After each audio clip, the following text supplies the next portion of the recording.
नसीराबाद हिंदू पंचायत की जानिब से हाई स्कूल के उस्ताद की तरफ से मैट्रिक के तालिब इल्म पर तशद्दुद के खिलाफ प्रेस कॉन्फ्रेंस की गई। Press conference doctor Ramesh Lal, doctor Thakur Das, rice Miller और मुतासरा तालिब इल्म मनीष के हमरा की गई।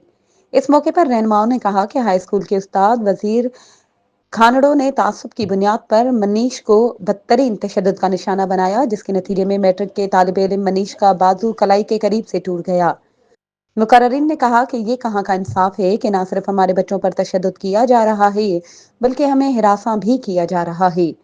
इस वाक़े के बाद हमारे बच्चे स्कूल जाने से डर रहे हैं और पढ़ाई जारी रखने के बजाय खौफजदा हैं। डॉक्टर ठाकुर दास ने मजीद कहा कि स्कूल के हेडमास्टर ने कौन से कानून के तहत स्कूल में डंडा रखा हुआ है। इसी डंडे से मासूम बच्चों को बिला जवाब तशद्दुद का निशाना बनाया जाता है, जिससे वो तालीम से बदजन हो रहे हैं। हिंदू बरादरी के रहनुमाओं ने कहा कि हम भी इस शहर के बासी हैं और उस्ताद की इज्जत करते हैं, लेकिन इस तरह के वाकयात नाकाबिले बर्दाश्त हैं। उन्होंने उस्ताद तंजीम गस्टा और डायरेक्टर एजुकेशन से मुतालबा किया कि इस वाक़े का फौरी नोटिस लिया जाए और मुतासरा हिंदू तालिब इल्म मनीष को इंसाफ फराहम किया जाए। मजीद खबरों और अपडेट्स के लिए हमारे चैनल को सब्सक्राइब करें और बेल आइकन को प्रेस करना ना भूलें।